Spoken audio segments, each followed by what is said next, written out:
Boker Tov, bonjour et bienvenue à notre étude du jeudi matin, la reprise après l'absence de la semaine dernière.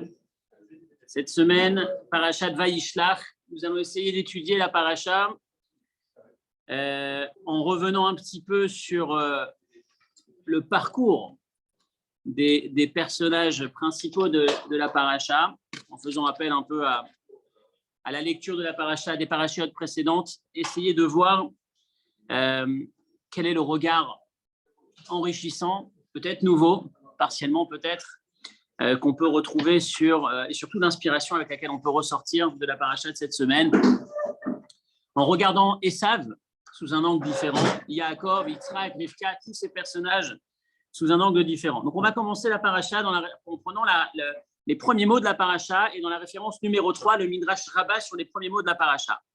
Vayishlach Yaakov malachim el Esav. Yaakov envoie des anges, des émissaires, des représentants à Esav pour voir dans quel état se positionne Esav, dans quel état est-ce qu'il est. Donc, rappelez-vous, il y a 34 ans, Yaakov a quitté Esav après un épisode douloureux où Yaakov a pris la bracha de Esav. Esav est très énervé. Esav annonce sa volonté de vouloir tuer son frère. Rivka, qui entend ça, veut sauver à tout prix son fils Yaakov. Elle lui dit « Sauve-toi, enfuis-toi, ne reste pas ici, ton frère cherche à te tuer ». 34 ans plus tard, Yaakov va envoyer des émissaires à Esav pour savoir dans quel état est-ce qu'il est. Est-ce qu'au bout de 34 ans, on peut tourner la page ou est-ce qu'on est obligé de rester dans la même situation? Est-ce qu'il faut toujours que je me protège? Et là, il va découvrir, ses envoyés, ses émissaires vont revenir et vont lui dire, pas simplement qu'il est encore là, qu'il est à côté de toi et qu'il te veut du mal, mais pas simplement qu'il a gardé ce qui est resté, mais en plus, il cherche à t'abattre, il cherche à te faire du mal, il est accompagné de 400 guerriers, il n'a surtout pas souhaité oublier. Il est resté, il a tout fait pour entretenir la mémoire de ce que tu lui as fait. Il a nommé ses enfants. Il a essayé de faire en sorte qu'autour de lui, on se souvienne de ce que tu as fait. Et finalement, il cherche à te faire du mal. Le Midrash continue. Ravuna patach machazik boz nekelev over mitaber al riv lolo. Le Midrash dit on a un problème avec cette paracha. C'est la première question qu'on va se poser aujourd'hui. On va voir une série de questions. Mais la première interrogation, la première difficulté en lisant la paracha, c'est les premiers mots de la paracha. Vayishlach Yaakov malachim. Pourquoi, Yaakov, tu vas envoyer des émissaires chez ton frère Esav? Pourquoi tu vas le chercher? Ça fait 34 ans que ça s'est passé, ton histoire. Ça fait 34 ans, il t'a oublié. Qu'est-ce que tu vas le chercher? Regardez l'exemple. Non, c'est Yaakov qui va envoyer des émissaires à Esav. Et regardez, le Midrash va dire, tu es en train de te mêler d'une histoire. Tu vois deux gars qui se disputent dans la rue et tu vas te mêler. Tu entres, tu mets ton nez dedans. Oui, tu vas te faire mal. Regardez l'exemple que donne le Midrash. Machal et Shodel. Il y avait un voleur, un brigand qui dormait à la croisée des chemins. Avant Shamadam Vechel Meorero, il y a un homme qui arrive, qui passe, un passant, et qui réveille le voleur qui est en train de dormir. Il lui dit, lève-toi, il y a des voleurs dans le quartier. Et le voleur se lève et lui tombe dessus et lui dit, écoute, c'était moi le voleur, tu m'as réveillé, je suis là, je m'occupe de toi. Et il ne fallait pas le toucher, il fallait le laisser tranquille. Le voleur lui a dit, merci de m'avoir réveillé, il dormait le voleur. Le voleur de qui tu parles, il dormait, tu m'as réveillé. Akadosh Baruch Hu dit à Yaakov, et ça avait été en train d'aller chez lui. Il t'avait oublié presque. Et tu vas lui envoyer des émissaires qui vont dire à Esav, ainsi a dit ton serviteur Yaakov, tu t'écrases. Tu te mets sous lui en disant Avdecha Yaakov. Donc, notre première question, quand on étudie ce texte aujourd'hui, quand on étudie la paracha, quand on revisite la paracha, c'est finalement pourquoi tu vas le chercher, pourquoi Vayishlach, pourquoi le début, la raison d'être de cette paracha. Il dormait, il était tranquille. Mais on va voir que la question, elle est plus poussée que ça. Parce que quand on continue, la manière de s'exprimer nous dérange terriblement. Kohamar Avdecha Yaakov. Ainsi a dit ton serviteur Yaakov, l'Adoni les Esav. Je voudrais me prosterner, je voudrais trouver grâce à ton maître, à mon maître Esav. Tu te positionnes en esclave, en serviteur, et tu le positionnes en étant ton maître. Mais pourquoi tu fais ça? Et pas une seule fois, 7 fois tu l'appelles Esav, tu l'appelles Adoni. Comment est-ce que tu peux faire une chose pareille? Mais Adoni, attention, d'abord il a vendu le droit d'aînesse. Il lui a vendu le droit d'aînesse. Il y a des grands frères ici, j'ai l'impression. En même temps, le type il était avec 400 bonhommes, donc il ne se baladait pas comme ça, quoi. Il y a deux choses. On commence. À la base, pourquoi tu vas le chercher? une fois que tu l'as trouvé, une fois que tu l'as réveillé et qui te dit, écoute, je n'ai pas oublié, il y a peut-être 34 ans, mais je te veux du mal. À ce moment-là, sois fier, sois fort. Imagine-toi, j'ai écouté un ami israélien qui disait cette semaine, imagine-toi qu'en Israël aujourd'hui, tu apprenais que le gouvernement allait acheter les terroristes, allait leur donner, prenez des fonds du gouvernement et allait acheter, allait justement les soudoyer pour les avoir dans leur poche. Comment est-ce qu'on accepterait une chose pareille? Comment est-ce qu'on intégrerait une chose pareille? Jacob, maintenant que tu as découvert que ton frère te veut du mal, montre-toi fort. Montre-toi fort. Joue effectivement un peu de diplomatie, d'accord. Mais après la diplomatie, c'est la force, la fermeté, la guerre. Pourquoi tu t'écrases à ce point? Comment tu peux te permettre? On a abordé ce thème les années précédentes, on a fait un cours dessus, un de ces jeudis. Il y a des feuilles normalement, hein. Je pense qu'il y a des feuilles pour le moment, il y en a encore. Allez-y si vous les redistribuez. On avait développé il y a quelques années un cours sur justement combien est-ce que certains en veulent, considèrent que c'est un tort qu'il a eu Yaakov. Certains d'autres vont dire qu'au contraire, il y a des périodes où justement quand tu sens que l'autre est plus fort, il faut te faire petit. Mais quoi qu'il en soit, on avance petit à petit. Première question, pourquoi tu vas le réveiller? Deuxième question, pourquoi tu l'appelles Adoni? Regardez la deuxième partie de la référence numéro 3. Bereshit Lamed Bet. Kotomrun l'Adoni l'Esav. Yaakov dit à ses serviteurs, à ses envoyés, va dire à mon maître Esav, allez dire à mon maître Esav, Kohamar Avdecha Yaakov. Ainsi a dit ton serviteur Yaakov, etc., etc., etc. Le Midrash Rabbah continue, que Shekara Yaakov Adoni. Regardez la douleur, regardez l'impact de cette phrase. Lorsque Yaakov va dire Adoni, lorsque Yaakov appelle son frère Esav, mon maître, Dieu a dit, Ata ishpalta atzmecha. Tu t'es abaissé à ce point de te considérer un esclave de Esav. Tu l'as appelé Adoni 8 fois, j'ai dit 7 fois, 8 fois. Chayecha, je jure sur ta vie. Quand Dieu jure, c'est sur ta vie. C'est l'expression de l'Agmara ou dans les textes quand on parle de Dieu qui jure. Ani ma'amin mi banav shmona melachim kodem levanecha. Esav aura 8 rois avant que toi, Yaakov, tes enfants puissent avoir un seul roi. Et c'est la fin de la paracha. On va voir à la fin de la paracha de Vaishlach le nom des rois qui ont régné avant même que le peuple juif ait son premier roi. Donc Yaakov, tu te permets de l'appeler Adoni. Tu te permets de l'appeler Adoni, mon maître, à 8 reprises, t'écraser à ce point. Qu'est-ce qui se cache derrière tout ça? Et là, il y a une phrase, notre troisième question du jour, c'est la phrase la plus révélatrice exactement de l'histoire. C'est lorsqu'il dit Vaishlach Yaakov malachim lefanav. Yaakov envoie des émissaires et puis à un moment donné, il dit Im Lavan garti vaecha radata. J'étais avec Lavan, désolé, j'ai pris du retard jusqu'à maintenant. Et cette phrase, c'est quelque part l'élément déclencheur de tout ce qu'on va voir aujourd'hui. Yaakov qui dit à Esav, j'étais chez Lavan, désolé, j'ai pris du retard. Vaechar adata, j'ai traîné jusqu'à maintenant. Et cette phrase, elle est totalement étonnante. Tu as traîné, tu étais en retard, tu avais un rendez-vous avec lui? Tu as besoin de t'excuser au point de dire, désolé, j'ai pris du retard. De quel retard tu parles? Donc, on a dans cette paracha les premiers éléments révélateurs. Pourquoi j'appelle ça révélateur? Parce que c'est révélateur qu'il y a autre chose, qu'il y a une autre histoire derrière cette histoire, qu'il y a une autre manière de voir la face cachée de cette histoire. Et c'est celle qui nous intéresse aujourd'hui. Qu'est-ce qui se cache derrière tout ça? Je vais pousser maintenant les interrogations ou les anomalies, si on peut dire, en remontant un tout petit peu en arrière, à la naissance de Yaakov et Esav, à la jeunesse de Yaakov et Esav, justement 34 ans plus tôt, quand Yaakov va piquer la bénédiction de Esav. Essayons de nous interroger un instant sur l'attitude d'une mère comme Rivka. Comment comprendre ce qu'a fait Rivka? Rivka apprend qu'elle a 2 enfants, effectivement, un qu'elle préfère par rapport à l'autre, effectivement, mais que le père Yitzhak souhaite bénir son fils, son aîné finalement. Esav, c'est l'aîné, naturellement, c'est l'aîné, avant d'avoir vendu son droit d'aîné. Ok, tu ne le préfères pas, tu l'aimes moins, tu penses qu'il c'est pas le meilleur garçon, tu as une préférence pour le plus jeune, d'accord. Mais quand tu entends que son papa veut le bénir, il souhaite lui apporter une bénédiction. Comment une mère, elle peut faire une chose pareille? Vous connaissez la fin de l'histoire. Il y a Yitzhak qui tremble, il y a Esav qui crie un cri du cœur qui déchire. Quand on lit la paracha de la semaine dernière, ça fond le cœur quand on entend la semaine dernière, c'était ou même la semaine d'avant. Ouais, c'était la semaine d'avant, Toldot, elle est dans la paracha de Toldot, quand il va prendre la bénédiction à la fin de la paracha, lorsqu'Esav apprend qu'on lui a piqué sa bénédiction, il est dans tous ses états, il crie un cri que quand on le lit, on tremble. Comment une mère, elle peut faire une chose pareille à son fils?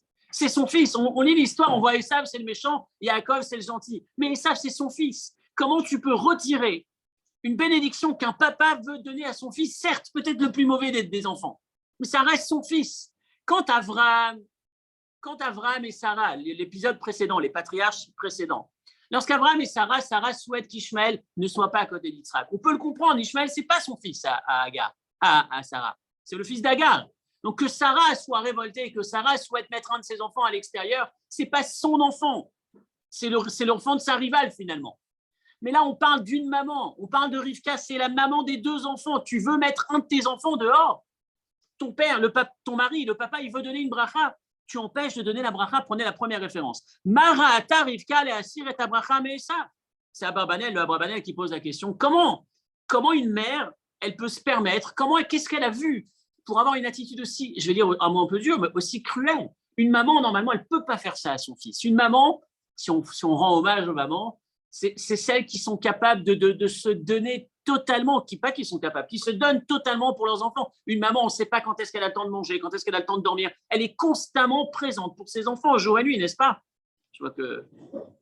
On est convaincus. Non, il y avait... Non, je ne veux pas à ceux qui sont derrière la caméra.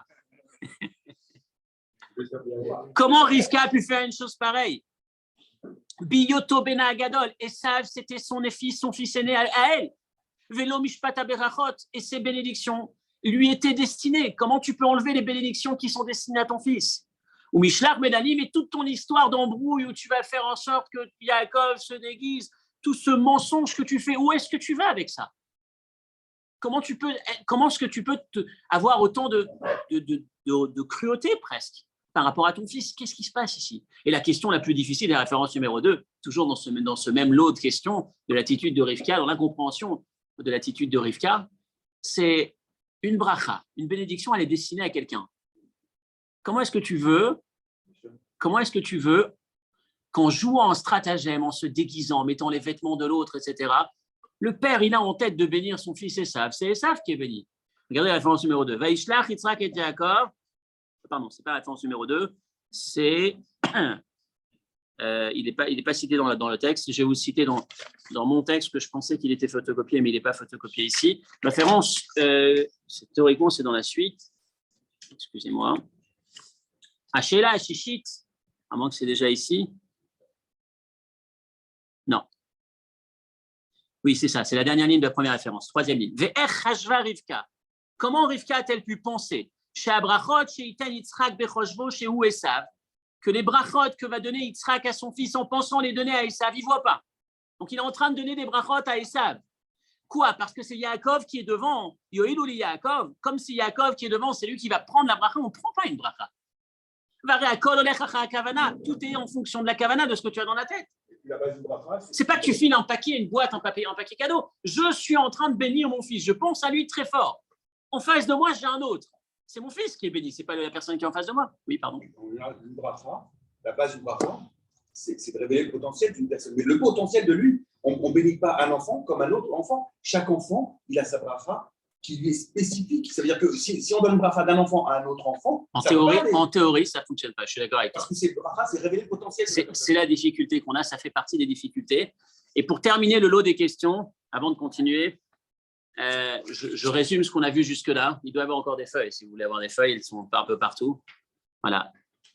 Je résume ce qu'on a vu jusqu'ici. On a commencé avec la question Vaishlach Yaakov. Les premiers mots de la paracha. Yaakov qui envoie des messagers à Esav. Pourquoi t'envoies? Il dormait, il te laissait tranquille, ça fait 34 ans. Pourquoi tu vas le chercher? Ensuite, pourquoi l'Adonil et ça? Pourquoi tu t'écrases tellement? Tu l'appelles mon maître 8 fois, tu te prosternes à lui, tu t'appelles mon serviteur. Pourquoi tu fais ça? Tous ces cadeaux, tout ce pot de vin qu'il lui donne. Pourquoi tellement d'investissement qui, a priori, a l'air d'être totalement déplacé. Ensuite, on a posé la question, c'est la question numéro 3 dans la paracha de cette semaine, la plus difficile à comprendre. Vaïchar Adata, j'ai pris du retard. Désolé, je suis en retard. De quoi? Tu avais un rendez-vous? C'est quoi ce Vaïchar Adata? On va voir que dans ce mot, c'est derrière ce mot presque qu'on va développer toute l'approche qu'on va voir aujourd'hui et les implications de cette approche. Donc, troisième question, Vaïchar Adata. D'où Vaïchar? Tu as pris du retard, tu n'avais pas rendez-vous. Ensuite, on est remonté un peu en arrière. Et on est revenu au moment justement de l'attitude de Rivka. On essaie de comprendre l'attitude de Rivka, cette attitude qui va déclencher tout ce à quoi on assiste cette semaine. On est d'accord, finalement. C'est Rivka qui va demander à son fils Yaakov de piquer, de voler, de récupérer la bénédiction d'Esav. On s'est posé la question la plus forte, la question la plus forte sur une maman. Une maman est capable de tout donner. Je lisais cette semaine l'histoire très connue sur Rabbi Yitzhak de Berditchev, la veille de Kippour, qui lorsqu'on vient le voir pour demander pour prier pour sa vie, la veille de Kippour, on demande au tzaddik Pidyon Nefesh, on veut racheter sa vie. On veut que le tzaddik il prie pour nous, pour qu'on ait un Kippour et qu'on ait une année assurée avec toutes les bénédictions. Une année spécifique, Rabbi Yitzhak était l'avocat du peuple juif, Rabbi Yitzhak de Berditchev, et il avait l'habitude de défendre le peuple juif. Et ce jour-là, pour défendre le peuple juif, il y avait un décret ou quelque chose d'important. Il a laissé sortir un bruit, une information. Toute personne qui veut demander une bénédiction aujourd'hui doit payer 1 rouble pour pardon. Et là, c'était une ville très pauvre, c'était très difficile, 1 rouble pardon. Et chacun s'est débrouillé. Tu as 10 personnes, sinon tu mets qu'un seul nom si tu n'as qu'un seul rouble. Il y a une femme qui arrive, dernière minute de la journée, juste avant que Kippour arrive, une veuve qui était seule avec son fils. Elle lui dit, Rabbi, j'ai passé la journée à chercher de l'argent. J'ai fait tout ce que j'ai pu, toutes mes économies, tout ce que je pouvais obtenir comme aide. J'ai trouvé qu'un seul rouble. S'il te plaît, est-ce que tu peux mettre mon nom et celui de mon fils? Mon fils, il n'a pas de père. Et le Rabbi Levitzrak, qui dit, non, désolé, c'est un nom, tu choisis. Et là, la mère dit, bon, la nuit arrive, c'est Kippour qui arrive. Elle dit, Rabbi, mettez le nom de mon fils, moi, c'est pas la peine. Et c'était cet instant que Rabbi Levitzrak attendait pour se tourner vers Dieu et lui dire, Dieu, tu as vu comment se comportent tes enfants? Tu as vu comment se comporte une maman? Et toi, tu t'appelles, tu nous considères comme tes enfants. Est-ce que tu vas donner la priorité à la loi par rapport à l'enfant? Yom Kippour arrive, tu ne vas pas pardonner à tes enfants. C'était une manière de réveiller, c'était sa manière, Rabbi Yitzhak de Berditchev, d'interpeller Akadosh Baruch Hu pour développer les mérites du peuple juif. Cette mère qui va se donner, qui va se sacrifier, on voit qu'elle a passé la journée à chercher une solution, combien sa vie est plus importante, et au moins aussi importante, non, c'est la vie de son enfant. Et là, on a Rivka, la matriarche qui est porteuse de l'avenir du peuple juif, le premier enfant qui naît d'une mère juive dès la naissance. Yitzhak, c'est le premier le deuxième patriarche, mais le premier qui a cette spécificité de naître et ensuite d'avoir sa brit mila à 8 jours, etc., etc. Comment est-ce qu'on peut imaginer que Rivka se retrouve face à son fils avec cette attitude, ignorer un de ses enfants? Et puis enfin, dernière question, qu'est-ce que tu joues? À quoi tu joues? Est-ce que tu penses qu'on peut retirer la bénédiction d'un enfant? Le père, il donne la bénédiction à quelqu'un. Il la donne à quelqu'un, à celui qu'il a en tête, pas à celui qui est devant lui. Et enfin, une fois qu'on a fini cette série de questions, je suis sûr que vous avez tous été perturbés par cette question. On l'a posée, les années précédentes, on a développé plusieurs fois l'étude là-dessus, sur cette approche que va avoir Rivka, à chercher à déguiser son fils. Rivka, comme toutes les mères juives le font à merveille, ça je pense que la plupart, même si tout à l'heure je parlais de l'hommage aux mamans, je pense que tout le monde est d'accord que les mères juives sont expertes, savent tout à fait dire à leur mari combien est-ce qu'ils ont tort, combien est-ce que parfois ils se trompent, parfois ça dépend des couples.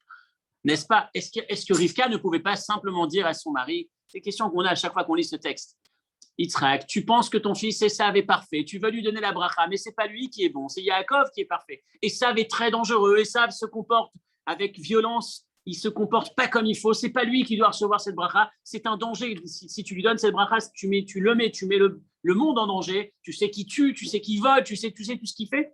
Et puis Yitzhak aurait dit, vous allez me dire, Yitzhak n'aurait pas accepté, Yitzhak aurait accepté. Parce qu'Abraham, pourquoi? Non, il n'y a aucune communication qui apparaît, qui est racontée. Quoique, il y a un passage qui dit que Yitzhak et Rivka étaient en train de plaisanter. C'était le début. Baruch atah Adonai Eloheinu melech haolam she'akol nהיה b'doro. Il y a comme un passage qui dit genre, ils plaisantaient entre eux. Donc il y a quand même un minimum de communication. Tu vois par exemple les échanges. Oui, je suis d'accord avec toi. En tout cas, il pourrait y avoir elle aurait pu discuter, elle aurait pu lui expliquer, et on a en plus un élément supplémentaire, c'est que Abraham et Sarah, lorsqu'ils ont eu un différend concernant leur fils Ishmaël, Dieu a dit clairement à Abraham, Kol asher tomar elecha Sarah, Shema bekol, écoute Sarah, en ce qui concerne l'avenir de tes enfants, c'est Sarah qu'il faut écouter. En tout cas, c'est ce qu'Abraham a reçu comme ordre divin. Donc Yitzhak l'aurait écouté. Pourquoi elle veut à tout prix ruser et finalement, elle veut que ce ne soit pas Yaakov qui reçoit la bracha. En tant que Yaakov, elle veut que ce soit Yaakov qui reçoit la bracha, étant déguisé en Esav. Qu'est-ce qui se cache derrière? Oui, j'écoute.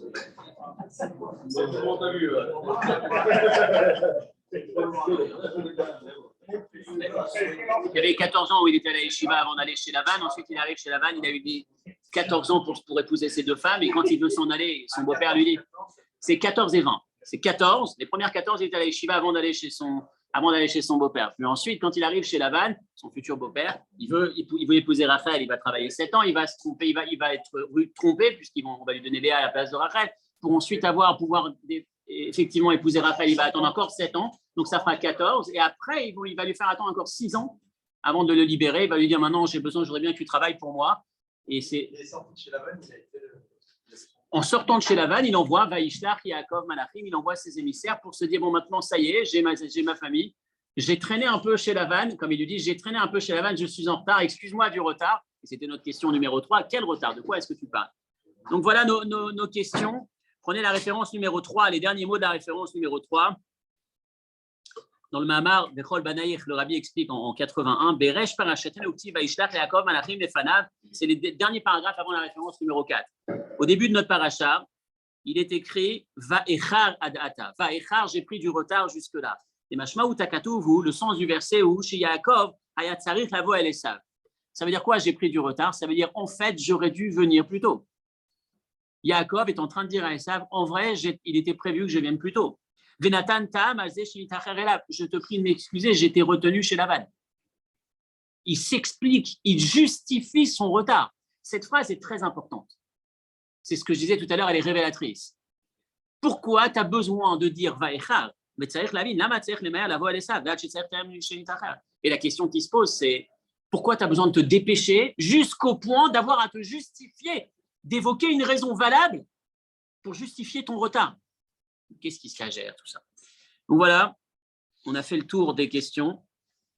Et comme chaque fois, à chaque fois qu'on a des questions, c'est qu'il faut aller chercher une lecture supplémentaire qui va nous permettre de voir ce qu'on ne voit pas directement à la surface dans cette histoire, dans l'histoire de Yaakov, Esav et l'attitude de Rivka. Alors, voilà ce qui est rapporté dans les livres, dans différents livres, dans différentes sources. En essayant d'illustrer ce que vous avez pu lire, c'est plutôt mystique. Hein, on est en train de développer Shabbat matin à 9h, le cours avant la prière au Bet Rabbad. Shabbat matin, on étudie de 9h à 9h45 un texte un peu plus mystique, on va dire, que les études classiques. Et en ce moment, on est en train justement de s'arrêter sur Veiten Lecha. On a commencé par Achat Toldot, la fameuse bénédiction qu'a reçue Yaakov à la place de Esav. Et on s'interroge sur pas mal d'éléments en creusant un petit peu. Et on arrive à cette explication que vous avez dans la référence numéro 4. Lorsque Dieu a créé le monde, c'est écrit Bereshit, Bara Elohim, au commencement, Dieu créa le ciel et la terre. Vehaaretz haïta tohu vavohu, puis au départ, c'était le chaos, le tohu bohu. Et ensuite, on a la suite de la création, Dieu qui dit que la lumière soit et la lumière fut, etc., etc. En Kabbale, c'est expliqué, tout le monde l'a déjà entendu à un moment ou à un autre, qu'il y avait un monde avant qui s'appelait Olam HaTohu, le monde du chaos. Et puis ensuite, il y a le monde dans lequel on est aujourd'hui qui s'appelle Olam HaTikun, le monde de la réparation. À quoi est-ce que ça fait référence? Sans aller faire le cours entier sur ce développement, bien que Shabbat matin, on creuse un petit peu plus, mais pour survoler le sujet, on va rester un peu superficiel. De quoi est-ce qu'il s'agit? Au départ, lorsque Dieu a créé le monde, il a créé un premier monde qui n'a pas tenu. Qu'est-ce que ça veut dire un monde qui n'a pas tenu? Le monde a craqué. Les kélim, on appelle ça shvirat hakelim, on appelle ça les récipients qui ont éclaté. De quoi est-ce qu'il s'agit? Il y avait un monde, le monde que Dieu a créé au départ, c'était un monde où il y avait orot merubim, énormément d'énergie, trop d'énergie par rapport à la capacité qu'avaient les récipients à contenir cette énergie. Je m'explique, si vous prenez un câble électrique, tous ceux qui sont un peu dans l'électricité le savent, vous avez probablement déjà eu l'expérience, si vous mettez une puissance trop importante par rapport au câble, qu'est-ce qui se passe? Ça va disjoncter, le câble ne va pas tenir, il va éclater d'une certaine manière, pas éclater, il va fondre, peu importe comment il va réagir, mais en tout cas, l'énergie est toujours là, elle souhaiterait passer, l'énergie n'a pas été affectée par ce qui vient de se passer. Le flux, l'énergie est toujours là. C'est le trop de puissance qui fait que le récipient ne résiste pas, mais l'énergie reste présente. Ce qui se passait au départ dans la création, c'est qu'il y avait cette énergie trop importante et les récipients qui n'étaient pas adaptés ou en tout cas qui étaient trop faibles. Il n'y avait pas de régulation d'une certaine manière. C'est une orientation que je prends aujourd'hui pour le cours en expliquant de cette manière. Qu'est-ce que ça veut dire? Il n'y avait pas de régulation. Ça veut dire que dans le monde dans lequel on est aujourd'hui, on n'a jamais une lumière ou une énergie qui est exclusivement polarisée, si on peut dire, dans cette direction. Il y a toujours un équilibre entre chesed et gvura. On n'est pas 100% dans chesed, on va être dans chesed, mais on va tempérer un peu avec gvura, c'est-à-dire je suis dans l'amour, dans la générosité, dans le don, mais en même temps je veux donner, mais je vais tempérer, je vais réguler avec une forme de rigueur, une forme de discipline dans ce don, parce que je sais que si je donne trop, je me trouve dans une situation où le bénéfice souhaité ne va pas être présent, parce que le trop, ça fait un enfant qui a été pourri, ça fait etc. etc. Je ne vais pas développer trop, je veux juste reprendre une petite idée. On raconte l'histoire, vous avez probablement déjà eu l'occasion de partager, mais c'est ce phénomène. Un garçon, une fille, une personne qui décide un jour de faire teshuva, et le père appelle son rabbin et lui dit Rav, j'ai un problème. Mon fils a fait teshuva, mais depuis qu'il a fait teshuva, il a pété un plomb. C'est marrant parce que l'expression péter un plomb, elle est adaptée à ce qu'on est en train, à l'illustration que j'étais en train de donner juste avant. Il dit depuis qu'il a fait teshuva, il a tout quitté, plus d'études, plus de boulot. Mais jusque-là encore, on aurait pu dire bon, il a envie d'étudier, il aime la Torah, pourquoi pas. Mais il va à la yeshiva, il étudie jour et nuit, il ne parle plus avec nous, il ne veut plus parler, il ne veut plus perdre son temps à l'extérieur, il ne prend plus de temps pour manger et boire, à peine le minimum. Il ne prend plus le temps pour s'occuper de lui-même, il ne se lave plus, il est totalement délaissé. C'est excessif, il y a quelque chose qui ne va pas. Ce scénario, ce phénomène arrive de manière marginale, grâce à Dieu, mais quand ça arrive, qu'est-ce qui s'est passé ici?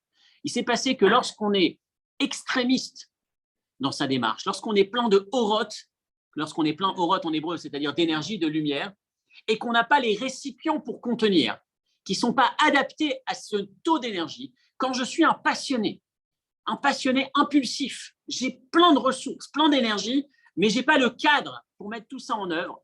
C'est destructeur. Ça s'appelle d'une certaine manière la folie de l'artiste, la folie je ne sais pas si c'est exactement ça. Parfois, il y a ce degré de folie. C'est des gens qui ont un potentiel énorme, qui ont une volonté, une ambition, une passion énorme, mais cette passion n'est pas canalisée. C'est exactement ça l'idée. Esav, lorsqu'il commence son histoire, Esav, il va à la forêt. Il est obligé de chasser. Il doit se faire la forêt. Il apprend qu'il y a Nimrod qui a des vêtements extraordinaires, les vêtements d'Adam Arishon dans Gan Eden. Il n'hésite pas, ni une ni deux, il le tue. Tu viens de le tuer, qu'est-ce que tu vas faire avec ces vêtements? Tu ne vas pas juste en profiter, tu vas les garder pour ton père, pour une mitzvah, pour respecter tes parents. Et là, tu dis, il y a un décalage. Comment tu peux tuer et en même temps t'occuper de ton père et prendre ces vêtements qui sont tellement sacrés pour les réserver à ton père? Lui, on raconte qu'Esav, quand il entrait chez lui, il se changeait, il mettait ses beaux vêtements pour aller chez son père. Alors que nous, on met son costume pour aller au travail et on rentre à la maison, on se met en jogging. Lui, c'est le contraire. Parce qu'il respectait ses parents avec ses beaux vêtements, mais tu viens de les voler. Esav, c'est je suis à fond dans une direction, je suis à fond. Partout où je suis à fond. Je ne canalise pas d'une certaine manière. Encore une fois, c'est l'illustration qu'on est en train de faire. On a la fameuse histoire de Rabbi Elazar ben Dourdaya, le plus grand Baal Teshuvah de l'histoire. Celui qui était à fond dans la faute, il a fauté comme ce n'était pas permis. Chaque fois qu'il y avait une nouvelle faute à faire, il était le premier, il allait, il payait, il faisait ce qu'il fallait pour la faire. Et lorsqu'il apprend à un moment donné, il y a une soukous, on va le réveiller en lui disant hey, tu sais quoi, tu ne pourras plus jamais faire Teshuvah. Il va devenir à fond dans la Teshuvah et il va mourir en pleurant tellement qu'il était dans sa Teshuvah. C'est quelqu'un qui n'est pas canalisé, ça c'est le phénomène Esav. Oroth Merubim, regardez la référence numéro 4. Pourquoi Yitzhak aimait tellement Esav, son fils, qui shoresh Esav?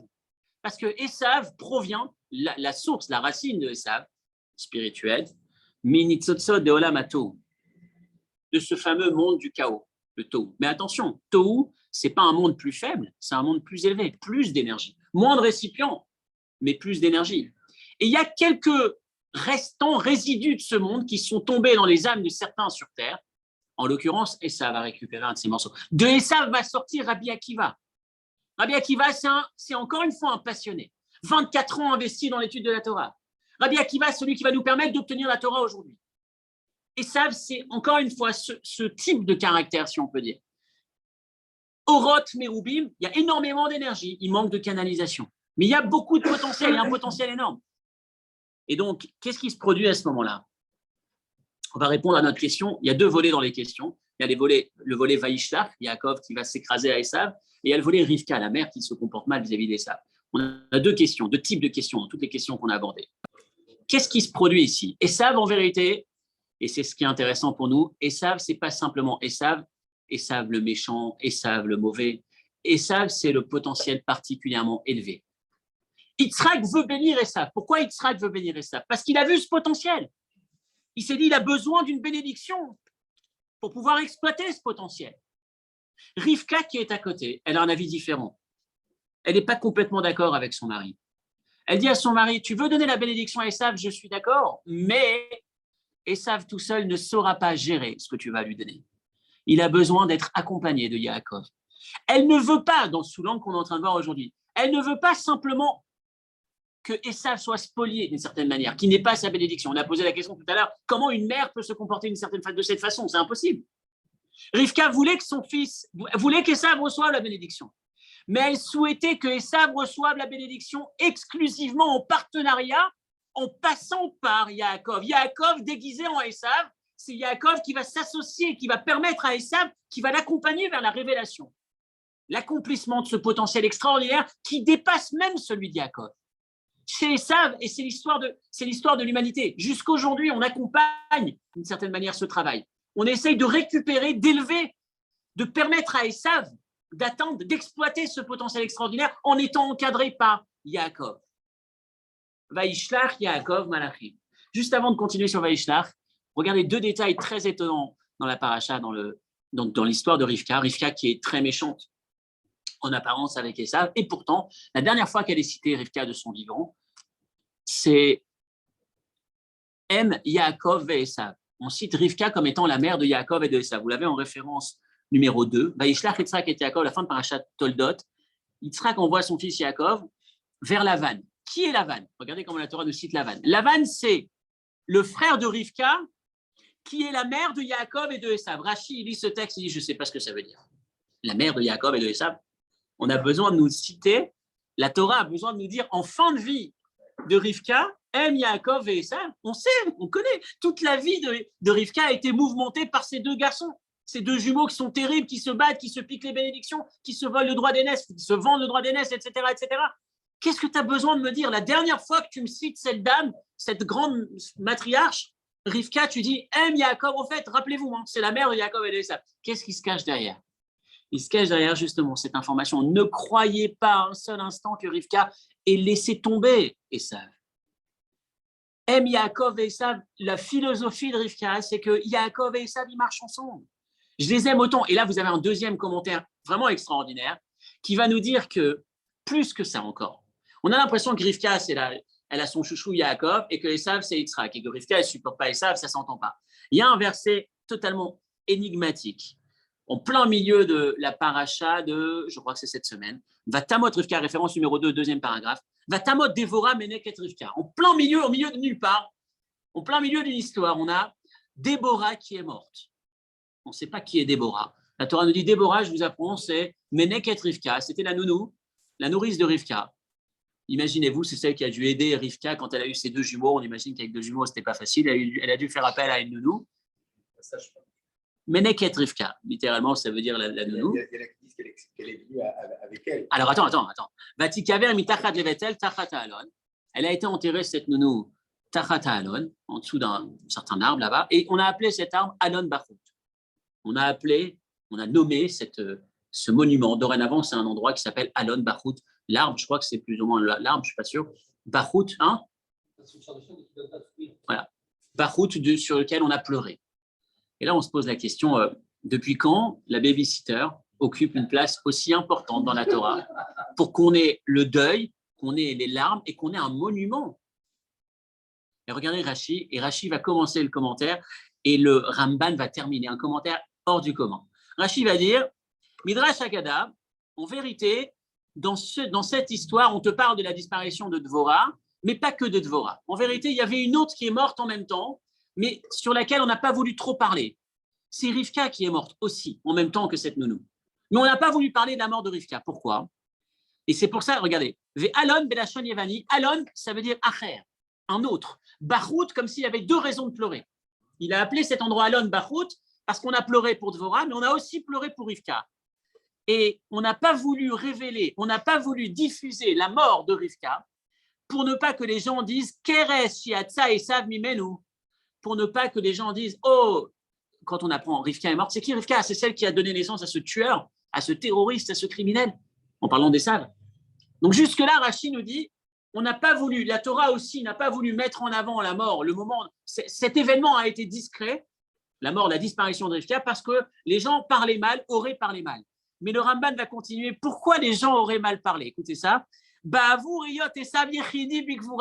que le seul qui était présent à l'enterrement de Rivka, réveillez-vous, qui était le seul Esav. Pourquoi Esav? Parce que Yaakov, il était chez Laban, parce que Yitzhak, il était faible, fatigué, il ne voyait pas, etc. Donc le seul qui est venu s'occuper de sa mère et l'enterrer, c'est Esav. Donc on comprend bien que les gens allaient dire Esav, c'est ce tueur qui vient de cette dame, puisque c'était lui le seul à être présent à l'enterrement. Et là, tu te poses la question, Esav, présent à l'enterrement de sa mère? Esav qui va s'occuper de Rivka, alors que Rivka est à l'origine de toutes ces douleurs. Et de là, on voit quoi? Qu'il y a un lien tout à fait étroit, que Rivka n'a pas jeté Esav, que Rivka était tout à fait proche d'Esav malgré tout. Mais c'était juste, la discussion entre Yitzhak et Rivka était comment est-ce qu'on gère Esav? Est-ce qu'on lui donne une bracha et il va s'auto-gérer? Ou est-ce qu'on ne peut pas faire confiance à son autogestion et qu'on a besoin de ce binôme? On a besoin de Yaakov qui l'accompagne. Et ça avait été, selon cette étude-là, quelqu'un d'extraordinaire. Ça va aller même plus loin.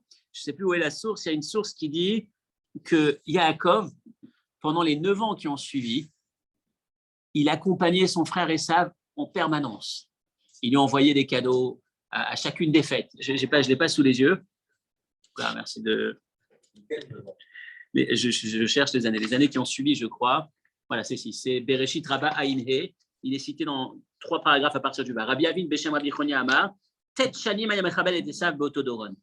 Pendant 9 ans, il a continué avec son cadeau à honorer Esav. Ça veut dire qu'il y avait. Après, la fin.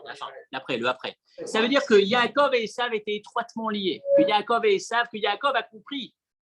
Le Vaïsh, maintenant on arrive à la dernière étape. Vaïshlar, toutes les difficultés qu'on avait avec ce Vaïshlar. Vaïchar Adata. Qu'est-ce que ça veut dire? J'ai pris du retard. Ça veut dire qu'en fait, écoutez, et c'est ça le point de départ de toute notre étude, c'est que Yaakov avait effectivement un rendez-vous avec Esav. Yaakov, quand il a pris la bracha, il a pris cette bracha pour accompagner Esav. Il est parti chez Laban, il a été retenu chez Laban. En vérité, la mission que ma mère m'avait donnée, c'était de revenir chez toi bien plus tôt, Laban, Esav. Je devais revenir plus tôt. Vaïchar Adata, excuse-moi, j'étais en retard, j'avais un rendez-vous. Et oui, j'avais un rendez-vous, j'ai pris du retard. Oui, je justifie mon retard. Parce qu'en vérité, ma mission était de t'accompagner. On n'a jamais été dissociés, selon toujours ce regard. Dans les mots, ou Beofen, Bechol Bana Hirsham, la référence numéro 4, deuxième paragraphe, Habirachot, Sheberach Yitzhak et Yaakov, Abirde, les Varer et Esav. Les bénédictions énormes qu'a donné Yitzhak à Yaakov, c'est pour raffiner, pour élever, pour sortir le potentiel d'Esav. Et la Birde, Shiucha, les Varer et Esav, et Atzir, Betfila, Tavodato, Bevet Lavan. Il devait d'abord, dans un premier temps, aller chez Lavan. Et c'est là où il dit, j'étais avec Lavan, désolé, j'ai pris du retard. C'est vrai que je devais venir plus tôt en vrai. Je suis désolé, j'ai pris du retard. Kim Lavan, Garti, Vetariag, Mitzvot, Shamarti. J'ai travaillé chez Lavan, je me suis préparé en vérité. Rappelez-vous, quand j'étais chez Lavan, j'ai respecté la Torah et les Mitzvot, c'est ce qu'il envoie comme message à son frère. Je me suis préparé à faire ce travail. Et on a ici, on arrive à la fin sur notre question, pourquoi est-ce que tu te prosternes 8 fois devant lui? Pourquoi est-ce que tu l'appelles mon maître 8 fois? Pourquoi est-ce que tu t'appelles ton serviteur? Pourquoi est-ce que tu t'écrases? Ce qui nous dérangeait, ce pot de vin qu'il est en train de faire, c'est pas adapté. Pourquoi tu ne gardes pas ta fierté et ta force? Et là, on a un dernier commentaire qu'on a abordé il y a quelques années de Rabbi Levi Yitzhak, le père du Rabbi, pas le premier qu'on a cité tout à l'heure de Berditchov, le père du Rabbi qui donne ce commentaire extraordinaire, dernier paragraphe, Torah Levi Yitzhak. Il dit que lorsqu'on prend Yitzhak, la valeur numérique du mot Yitzhak, c'est 208, qui correspond à 8 fois 26. 26, le nom de Dieu, 8 fois 26. Ça, c'est Yitzhak, le père. Ensuite, Venim Shechomenu Yaakov et Esav. De Yitzhak, 8 fois le nom de Dieu. On a Yaakov. Yaakov, valeur numérique, 7 fois le nom de Dieu. Et Esav. Esav, valeur numérique, 1 fois le nom de Dieu, plus 7 fois impur. Tamé. Quand on prend les chiffres, vous les avez ici dans la feuille, en bas de la feuille, vous avez toujours les multiplications. Je reprends. Yaakov, Nifshar, Zain, Peamim. Non, Yaakov, ça fait 192, c'est 7 fois 26.